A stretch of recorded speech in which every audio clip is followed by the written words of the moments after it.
L'amour est un point qui fait défection, voire ton défaut en temps de crise.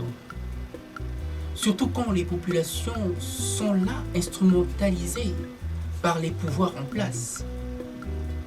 Ce qui est le cas dans la crise entre les deux Congos. Et ceux qui se refusent à voir les choses telles qu'elles se présentent, telles qu'elles sont au fond, ne se contentent là, mais que de la forme, se voilant là la face derrière ces discours belliqueux de ceux qui n'ont sans cesse cessé là de nous diviser, et souvent en connaissance de cause, et tirant là les marrons du feu, ne posant pas la cause, par un élan, par un semblant patriotique, alors qu'au fond nous savons très bien ce qui est en train de se faire est mal. On a beau avoir tous les défauts de la terre, mais pour avoir passé autant de temps ensemble, il y a tout de même là quelque chose qui a été bâti pour enfin réaliser un jour ou du jour au lendemain qu'on n'était pas fait pour être ensemble. Avouez que tout de même, il y a là quelque chose qui ne colle pas. Comme quand les parents sont en froid pour des raisons que ne connaissent les enfants et par mauvaise foi voudraient impliquer les enfants, quitte à les diviser, donc à les sacrifier rien que pour que leur sale besogne ait de l'impact sur ses progénitures. Les enfants d'une même famille, d'un même père et d'une même mère, qui se divisent mais pour si peu, en faisant là le jeu de leurs parents sans même chercher à aller au fond des choses. Ce sont là des enfants qui passent outre toute bonne règle de convivialité, un peu comme des États dits de droit, mais qui se passeraient bien du droit en violant là la règle fondamentale de tout État de droit. Des États qui se comportent de la sorte ne sont là que des États voyous par leurs dirigeants en place. Démonstration faite, mais par ce qui se passe. Vous voyez bien qu'ils n'ont eu égard pour leur population, ces populations qu'ils exposent et livrent injustement à la vindicte populaire. Apprenons là de nos erreurs, pendant qu'il est encore temps que de faire le jeu de ces politiciens qui nous ont jamais rien apporté, si ce n'est que la division. Congo-Brazzaville, une succession de guerres aux accents tribales, l'œuvre du pouvoir.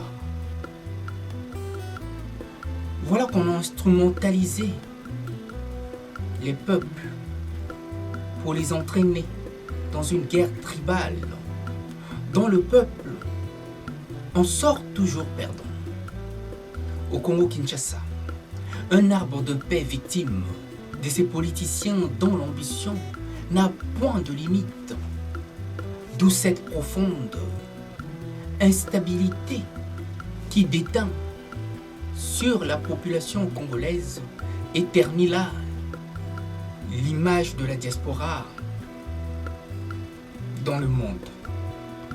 Nous n'allons pas refaire l'histoire si nous avons réellement appris de nos erreurs.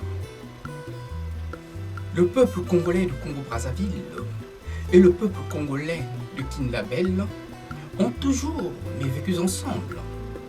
Notre seul grain de sel, c'est le politique. À l'esprit torturé qui voudrait nous faire oublier notre passé commun par des pratiques dignes de l'Union soviétique où le lavage du cerveau fait tant de merveilles. L'ignorance ne doit plus être notre maître mot et encore moins notre mode opératoire. De peur de toujours tourner en rond, pendant que ces politiciens continuent là de se servir de nous pour mener leur carrière à bon port. Vous voyez bien qu'ils n'ont point d'humanité et l'amour n'a jamais été leur fort intérieur. En tous les cas, pas celui du peuple, sans doute celui de l'argent, par quoi passe leur conviction. Condamnant ce qui est condamnable, sans toutefois faire le jeu de ces politiciens. Ils ont l'art et la manière de savoir faire. Tant les objectifs à atteindre sont plus que clairs dans leur tête. Le Zaïrois est un Congolais avant tout. Pour ceux qui connaissent un peu l'histoire, le Zaïrois est un Congolais à long terme. Quant à ceux qui dénigrent le Zaïrois, je leur recommande de revoir leur manuel d'histoire, de se souvenir de ce Zaïre au temps de sa gloire. La réputation est un mauvais choix, tant qu'on se refuse de voir les choses telles qu'elles sont. Voilà pourquoi j'invite nos frères congolais du Congo-Brazza de ne pas trop se laisser aller à ces invectives. L'histoire n'est jamais aussi loin, tant qu'on se voile la face. Et aujourd'hui, dans quelle situation sommes-nous, de part et d'autre? Dans une instabilité anachronique, mais qui laisse tant à désirer, et laisse là planer le doute d'un avenir incertain. Tant les vautours se plaisent à mettre en mal la démocratie, ils sont les premiers à réclamer un état de droit. Ils sont encore les premiers à fomenter des coups d'état institutionnels. Ceux-là même qui s'en proclament, alors qu'ils sont les principaux fossoyeurs,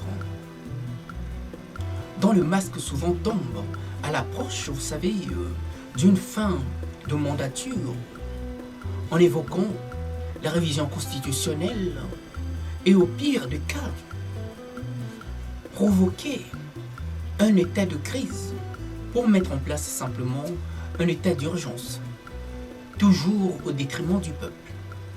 À bon entendeur, salut.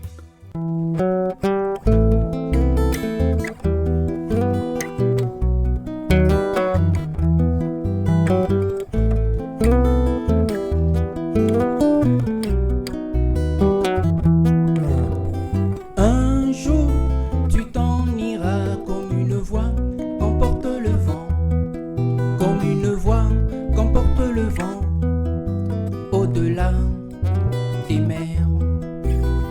Un jour, tu t'en iras comme une voix qu'emporte le vent, comme une voix qu'emporte le vent, au-delà des mers.